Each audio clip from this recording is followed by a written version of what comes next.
Comment réussir votre départ natation en eau libre sur triathlon, si possible sans stress, sans angoisse et tout en évitant la fameuse machine à laver. Parce que oui, pour beaucoup de triathlètes, la partie natation est celle qu'ils redoutent le plus et tout particulièrement le départ. Je vous rassure, n'étant pas issu du milieu de la natation, c'était pareil pour moi. Alors bien que j'ai progressé au fil des saisons, le départ amène toujours cette adrénaline spécifique qu'on ne ressent qu'à ce moment de la course. Alors que ce soit un départ en mass start comme à l'ancienne ou en rolling start comme sur la plupart des Ironman, je vais vous partager un maximum de conseils pour appréhender et mieux gérer votre départ en natation. J'espère que vous êtes chaud, c'est parti!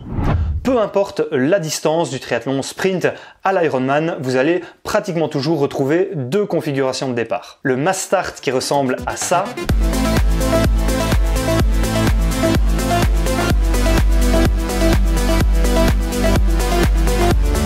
Et le rolling start qui ressemble à ça.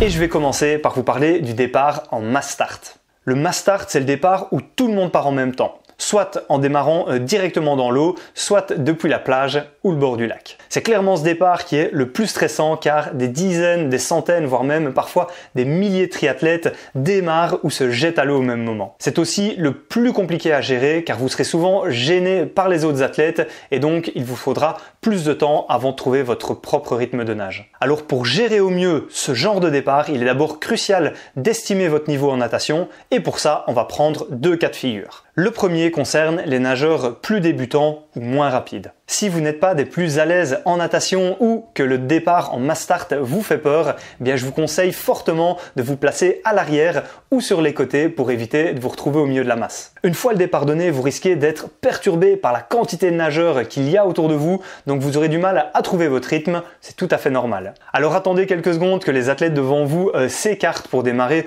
plus sagement et évidemment ne partez pas trop vite au risque de vous mettre dans le rouge rapidement. Dans la même optique, pour les passages des bouées, évitez de prendre la corde car c'est là que tout le monde essaie de passer. Choisissez plutôt de faire l'extérieur, vous ferez un peu plus de chemin mais tout ira bien. Le premier gros virage au niveau d'une bouée aura donc un impact majeur sur votre position au départ et vous devez donc l'anticiper lors de votre placement. Si vous devez passer à gauche de la bouée, c'est-à-dire un virage sur la droite, vous devrez alors vous placer à l'opposé, c'est-à-dire du côté gauche pour déjà être à l'extérieur du virage et non à la corde lors du passage de cette première bouée. Inversement, si vous devez passer à droite de la bouée, vous allez donc tourner vers la gauche et il faudra vous placer à droite au départ pour ne pas être à la corde et bien prendre le virage par l'extérieur. J'espère que c'est clair et logique pour vous. Après quelques centaines de mètres, vous verrez que la masse d'athlètes va s'étirer. Vous pourrez alors mieux poser votre nage et choisir davantage vos trajectoires. Et vous aurez le choix de vous rapprocher de la corde si vous le sentez bien. Voilà pour les nageurs plus débutants ou moins rapides. Je passe maintenant au deuxième cas de figure. Si vous êtes plus à l'aise en eau libre et que vous nagez entre 1:30 et 2 minutes au 100 mètres, évitez quand même de vous mettre tout devant. Vous allez vous faire rouler dessus par les athlètes qui sont derrière vous et qui nagent encore plus vite en dessous de 1:30, 1:25. Ça risque de pas être agréable, donc laissez-leur la place en première ligne. Vous pouvez aussi vous mettre sur les côtés pour éviter la majeure partie de la masse ou alors vous pouvez choisir de vous mettre au milieu. Il en faut bien qu'ils se mettent là. Au milieu, vous expérimenterez un peu la machine à laver et vous risquez de perdre un petit peu d'énergie dans la bataille. Mais si vous êtes bien positionné, vous n'aurez pas trop d'athlètes plus rapides derrière vous, ni trop d'athlètes plus lents devant. Vous bénéficierez aussi de la vague créée par les nageurs qui sont devant pour gagner un peu en vitesse. Si vous partez sur cette stratégie, essayez au moins de respecter votre niveau par rapport à la masse pour vous placer. 1 minute 30 au 100 mètres, placez-vous à l'avant, mais juste derrière la première ligne des nageurs les plus rapides. C'est souvent là que j'ai l'habitude de me positionner. 1:45 au 100 mètres, mettez-vous un peu plus en retrait vers le milieu. 2 minutes au 100 mètres, vous serez légèrement en retrait du milieu de la masse. De 2 minutes à 2 minutes 30 au 100 mètres, placez-vous plutôt vers le fond, mais juste devant les dernières lignes des débutants ou de ceux qui sont vraiment pas du tout à l'aise en eau libre. Je vous donne ici un aperçu de votre position, mais ça variera énormément selon le triathlon auquel vous participez, le nombre d'inscrits et puis le niveau moyen des athlètes qui seront présents. C'est surtout votre expérience qui vous guidera et n'hésitez pas à regarder le résultat des années précédentes pour avoir une petite idée des chronos en natation. Je précise que pour un départ hors de l'eau, il faut souvent parcourir une certaine distance avant d'être complètement dans l'eau. Voici donc quelques techniques pour rentrer dans l'eau plus rapidement. Marchez ou courez jusqu'à ce que l'eau arrive au-dessus des genoux. Une fois l'eau au-dessus des genoux, faites quelques plongeons en prenant appui sur le fond avec vos pieds pour vous relever. Ça ira un petit peu plus vite que la nage. Et quand votre plongeon n'est plus efficace ou que le niveau de l'eau est trop haut, eh bien, entamez votre nage. Passons maintenant au départ préféré des triathlètes, celui en rolling start. C'est le départ au compte-gouttes de mini-groupes de triathlètes les uns après les autres. Ce système limite en grande partie le chaos du début de course et il vous permet de poser plus rapidement et plus facilement votre nage. Et c'est de toute évidence moins stressant que le départ en mass start. En rolling start, vous pouvez souvent choisir le matin même dans quel sas ou dans quelle box démarrer selon votre objectif de chrono. D'où l'importance de connaître votre niveau de forme avec une estimation du temps que vous visez pour la natation.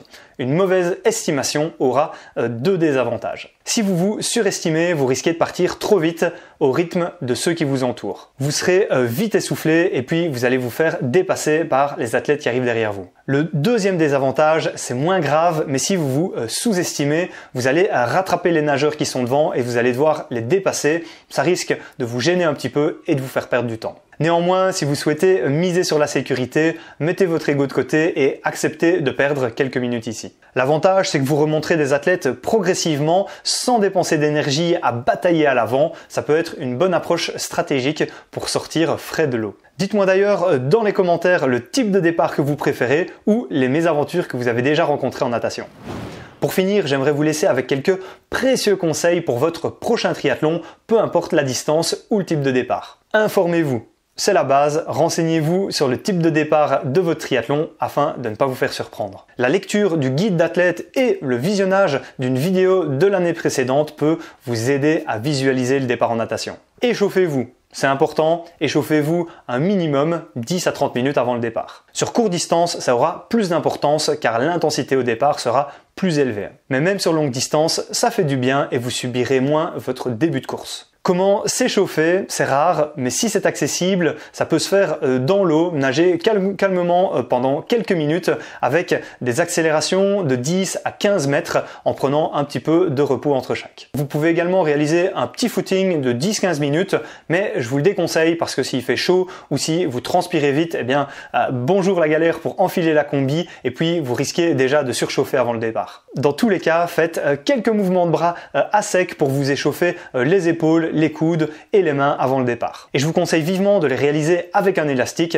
Perso, c'est ce que je fais maintenant avant chaque départ et ça fonctionne à merveille. Estimer votre niveau, c'est primordial pour diminuer le risque de mésaventure. Une bonne estimation de votre niveau et surtout de votre chrono vous permettra de bien vous positionner au départ et de trouver votre rythme plus facilement. Et qui sait, pourquoi pas drafter un autre nageur qui a plus ou moins le même niveau que vous pour vous économiser dans ses pieds, s'il nage droit évidemment. Établissez un plan. Présentez-vous au départ avec un plan, une stratégie en tête de comment vous allez aborder votre placement, votre départ et votre natation. Peut-être que vous devrez l'adapter, mais vous serez déjà mieux préparé mentalement. L'allure. Je le redis, mais à moins d'être un excellent nageur et de vouloir accrocher un pack d'athlètes qui jouent la tête de course, ne partez pas trop vite. Se retrouver essoufflé ou cramé après 300-400 mètres, c'est une des pires sensations au départ d'un triathlon. Il pourrait vous falloir du temps pour retrouver votre souffle et de bonnes sensations, alors essayez de ne pas arriver là et partez sur un rythme qui vous est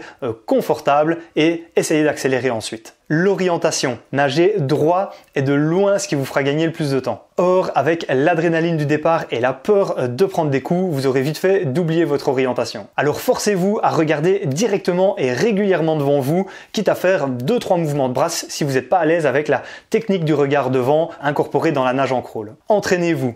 L'entraînement en eau libre, c'est hyper intéressant pour tous les triathlètes, mais encore plus pour ceux qui angoissent un petit peu du départ. C'est pas toujours simple à mettre en place parce qu'on n'a pas tous un plan d'eau proche de chez soi, mais pourtant ça vous fera sauter pas mal de barrières mentales. Et si vous y allez en groupe ou avec votre club, eh bien vous pouvez commencer ou finir la séance par un départ groupé, histoire de simuler un petit peu le mass start. Voilà, avec ces conseils et ces explications, vous avez toutes les clés en main pour gérer au mieux votre prochain départ en eau libre sur triathlon. En prenant un bon départ en natation, ça vous placera directement sur les bons rails pour une bonne natation, sortir frais de l'eau et attaquer avec de la confiance la suite de votre triathlon. Pour terminer, petite auto-promo, si vous êtes à la recherche d'un coaching personnalisé ou d'un programme d'entraînement pour vos prochains objectifs, notamment la saison prochaine, eh bien n'hésitez pas à nous contacter, ce serait un plaisir de vous accompagner pour vos prochains objectifs avec la formule qui vous conviendra le mieux. Sur ce, je vous souhaite un excellent entraînement avec une patate d'enfer. Ciao ciao!